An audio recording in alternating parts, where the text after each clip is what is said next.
before you become a victim, all right? Also, reporting it if you see it happen. Typically nowadays, it's so common that people don't typically report it, all right? What happens is they kind of just brush over it, or, you know, a lot of the times they call your cell phones. It's funny because I recently had someone call me telling me that the IRS needed me to send them over proper documentation, or that they will have the local law enforcement come to get me, correct? And if local law enforcement was gonna come and get me, if I didn't give them, I think it was like $500 or $5,000 that I owed them, and that they wanted me to contact them right away in order to make sure that I paid this debt, okay, from my tax return. Well, one thing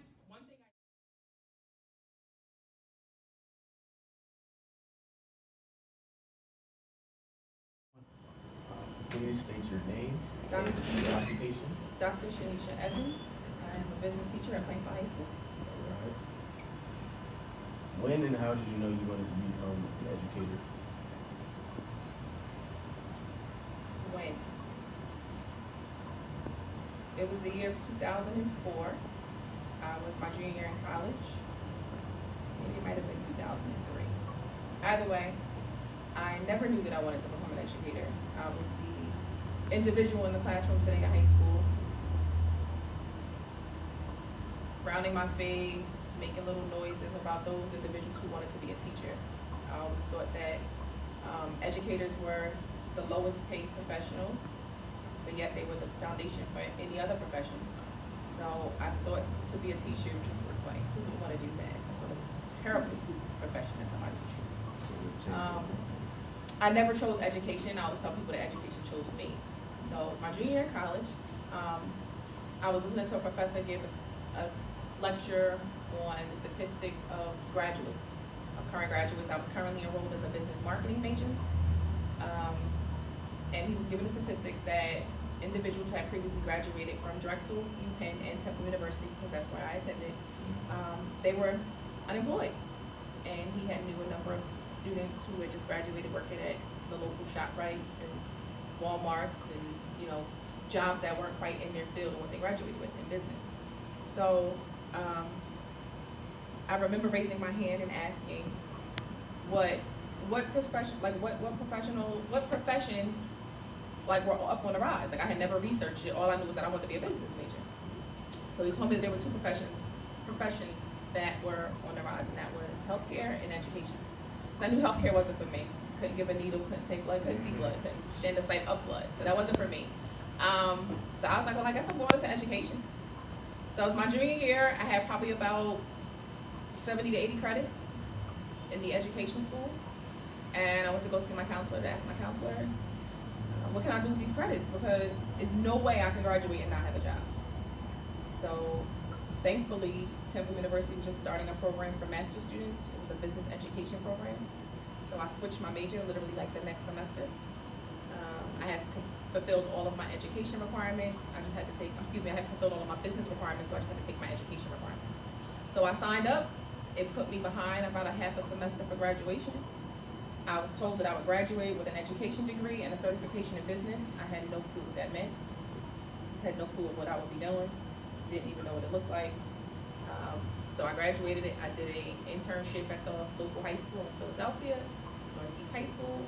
I had shadowed quite a few business teachers. That's when I kind of had a feel for what I was doing, like what I would be doing. I had actually did a keyboarding class, which I couldn't type, by the way. And then I had shadowed another business course. I graduated that following May, and I got a job teaching accounting. So I never wanted to be a teacher. Never wanted to be a teacher. Never thought about it. And then once I got into education, I knew that I couldn't be confined to a classroom. I needed to impact in a greater way. So literally like the next September, I had enrolled to get my master's so I could become an administrator. So education chose me. I didn't choose education. Are you happy with it? I am. As a second question, describe the experience in which you identified the educational needs of your students and successfully develop a way to teach/train. That is a long question. So let's break that down. Say that again. Alright, so basically, describe the experience in which you identified the educational needs of of your students have successfully developed a way to teach slash train? So about a year ago, when I came back to Plainfield, because I had left Plainfield for a couple of years, when I came back, there was a very high need for teachers, I would say, to be bilingual, one, or to speak Spanish. I was not bilingual, and I do not speak Spanish. So I felt that there was a strong need for me to figure out ways in which I could still communicate with my Hispanic students, because last year probably 70% of my class spoke Spanish, and I didn't speak Spanish. So to meet their needs, I felt like I had to develop, to translate most of my documents, pretty much 95% of all my documents. And I started incorporating actually Google Classroom. I thought that Google Classroom was a lot easier for us to communicate with each other. So I would say that was a way that I felt that I could use in terms of a recent experience. Why did you choose to work at this school, other than the role that has changed? That goes for when you stopped working here as well, you came back last year? Why did I decide to work at this school? Plainfield was home for me. I'm born and raised in Plainfield, been here all my life. So coming back home is always like a comfortable feeling. You know, when we think about home, no matter how big, how small, how grand, how nice, how raggedy, whatever that home may look like for you, is always a level of comfortability. So to come back home was just such an amazing feeling. My roots were here. There were teachers that I had when I was going to school here. So that's why I chose to come back to Plainfield. In all honesty, I had only applied to 2 positions when I graduated college. So I was like, somebody in Plainfield better make sure they accept me because I'm coming back home. So it was a good feeling. That's why I chose to come back home. The second part to that question was what? Sorry. Other than the role that has changed? Other than my role, my current role here now as a teacher? Is that what you mean? Well, I left a few years ago and to become an administrator. And due to family, I'm going to make decisions for the best interest of my family. I had a daughter, and to come back in the classroom because my commute to Jersey City was a little extensive every year, especially with a 1-year-old. At the time, she was only 8 months. So, with that being said, excuse me, I was able to lead the classroom. I had the opportunity to impact students in Jersey City on a larger scale, and now I'm back. Here I am. So that's the only changes I've had so far. You attend PHS? I did attend PHS. I went through the Plainfield Public School System. The whole 4 years? All 4 years. Was there any teachers that like changed you? Any teachers that really stood out to you? That impacted my life when I was here? Yes, but they're no longer here. They retired. Yes. That's the next question. What is your ultimate goal, not just as a teacher, but as a person? My ultimate goal is to become an administrator, to stay in urban education. My ultimate goal is to become the best role model that I could be for my daughter, and to expand my family. So, Peter, So, I feel like every student deserves to be educated. And I don't discriminate at all. I mean, I'll educate them all, I love them all, but it's just a feeling that I have to be brought up in a community when I was coming through the school system of Plainfield, where every student looked like me. And there are so many needs that I've encountered with friends, family, young people, that I feel like I would be a tremendous role model and make an amazing impact on their lives. So for me, I want to give back to my babies, my brown babies. I have nothing against any other culture, but and I feel like I've been a role model to other cultures, but it was such an amazing feeling when I had the opportunity to go to Jersey City for 2 years, because it was nothing but African American students there, and it just made me realize how much they need to see successful African American women and men in their community doing great things and making an impact. So for me, urban education is where I would love to be. Urban education does not necessarily mean just African American students, but it can mean students in low poverty. So that's where I want to be. I don't see myself working in a Westfield or a Scotch Plains or Berkeley Heights. It's just not where I feel like my roots need to be planted. And also, you have a minor in A minor in what? urban. I have a doctorate in education of urban education leadership. Yes. For those in an urban environment, though, do you believe they have like more potential than the average person?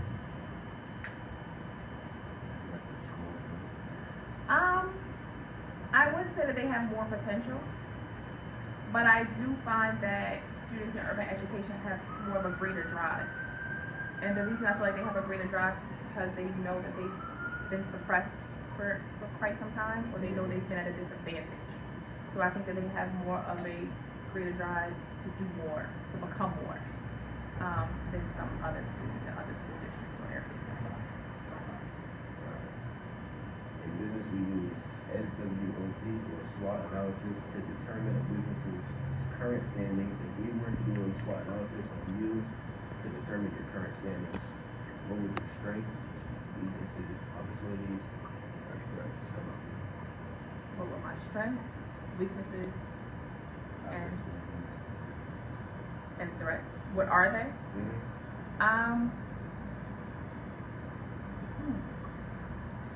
My strengths will probably be my ability to deal with people. I think I don't want to say to kind of get people to do what I want them to do, but to kind of persuade them to do what I want them to do. And maybe not necessarily what I want them to do, but more so what I feel they need to do. You know, sometimes I think young people don't realize the direction in which they should be going, and they become very stubborn about it. No, I'm not doing it. I'm not doing it just because you told me not to.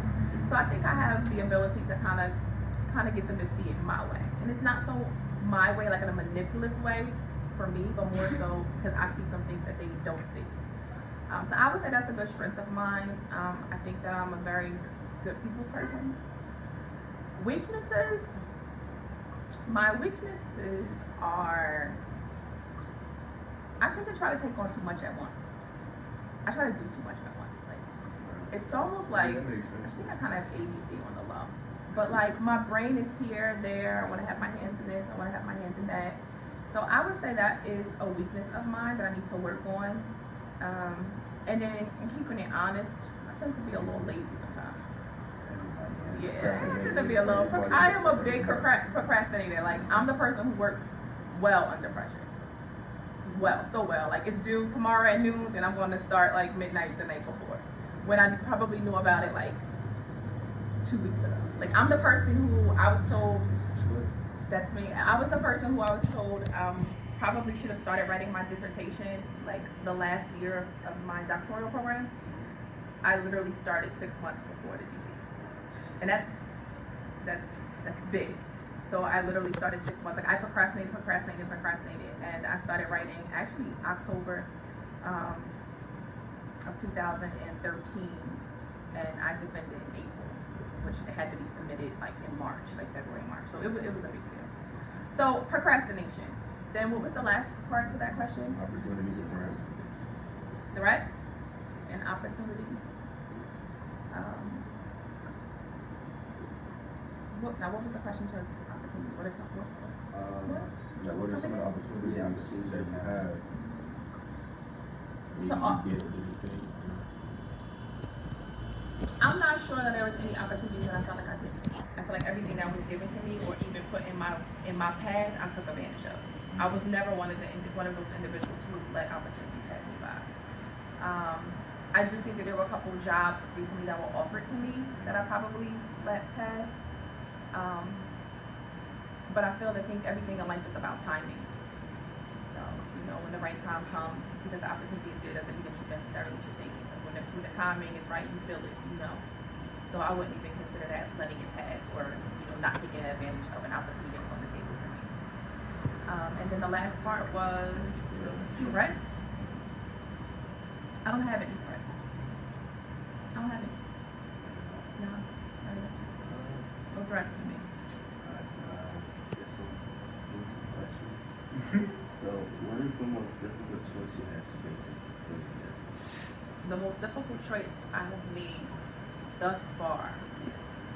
I wouldn't even say to fulfill my destiny, or maybe it is. I'm gonna flip that around. The most difficult choice I had to make to fulfill my destiny was to come back in the classroom after being out of the classroom for 2 years, knowing that I had the ability to impact students' lives on a greater level.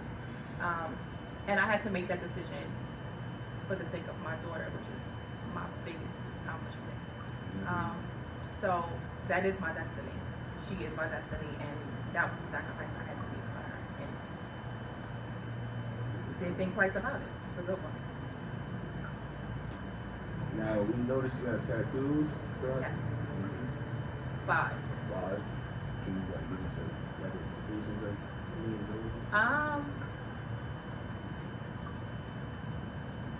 Yes, I can. Just gotta give me. So the first one I have is a butterfly.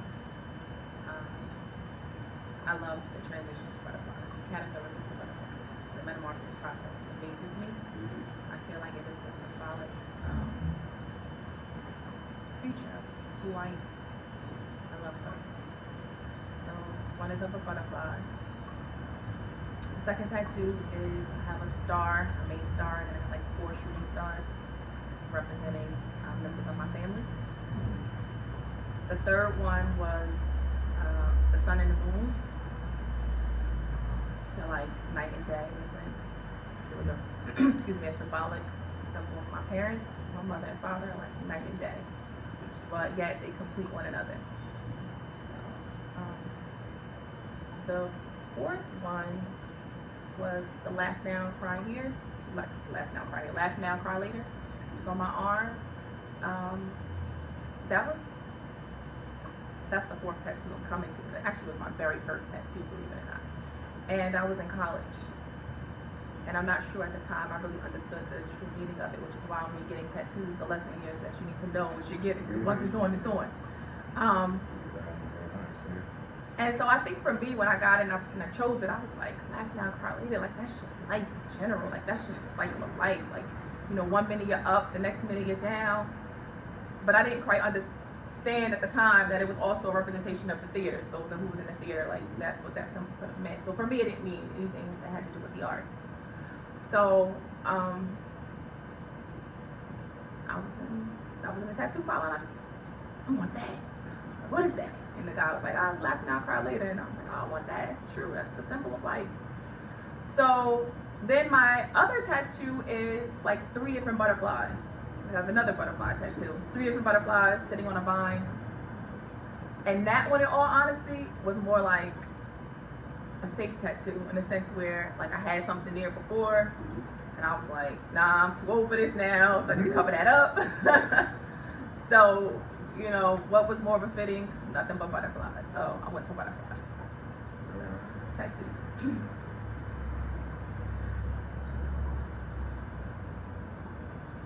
What about your experiences throughout your life you have thought? No, what experience throughout your life have taught you to be the person / teacher you today? One more time. What about your experiences throughout your life taught you to be the person you are today?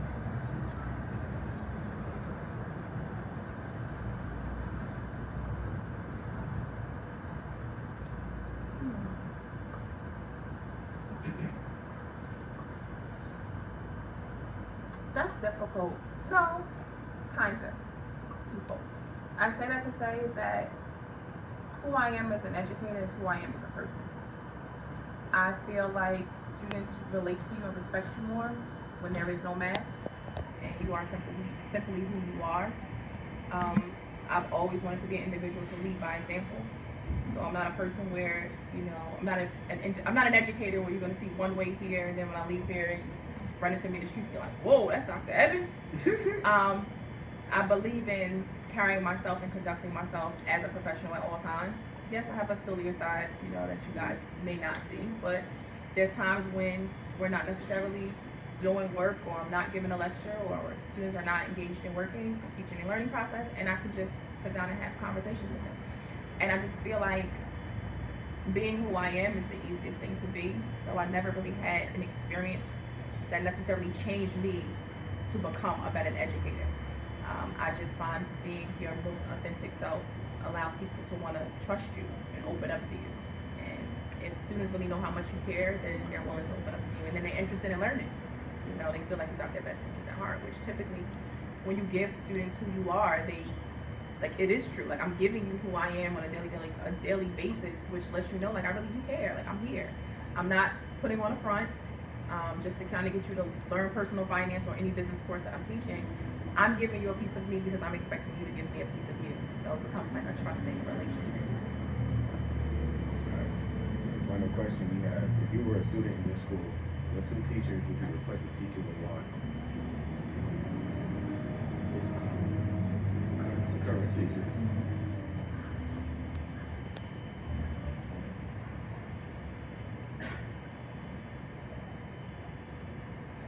So my first teacher that I would request to would probably be, who's here but not current here anymore. They're current, but you know, they're not that current. Like, how current does that have to be? Does that have to be like this year current? No, I was like working here now. Well, I want to say Mr. Plummer. Oh, he's a good teacher. He's a brilliant mind. But although he's not currently a Plain White School, he just recently kind of like transitioned to private. He technically counts, right? You feel me? So I would say Mr. Plummer. I think he's a brilliant mind. Secondly, will probably be, if you're into the arts, I would probably say Mr. Taylor, because he takes no shorts. Mr. M.A. Taylor. He's about his business, especially if you're into dance. And I have to throw an extra in there for a bonus. I would have to say Miss Etienne. She has a lot to offer. She's another one who has a very creative and brilliant mind. So much to offer that necessarily doesn't just stop when it comes to marketing or entrepreneurship, which is more so in helping to build an individual all the way around. It's just that character education component. I feel like when we're educating students about math, language, arts, science, social studies, business, whichever course it may be, that we're not just educating the student on that particular content, but we should be educating the student as a whole. So any teacher who can educate you on the content and provide you with that character education is also, to me, in my eyes, in my opinion, a very well-rounded individual and has a lot to offer. So she's that. So I would definitely say that would be my bonus choice. That's right. But I couldn't say her first, because then she probably would have thought that, you know, I was just gassing her up, you know, off the rip. So you know, I couldn't do that. But no, she would be my choice as well. Thank you for giving us Thank some you time. very much. Have a wonderful day. It was a pleasure having you all. And I hope I ain't do too bad.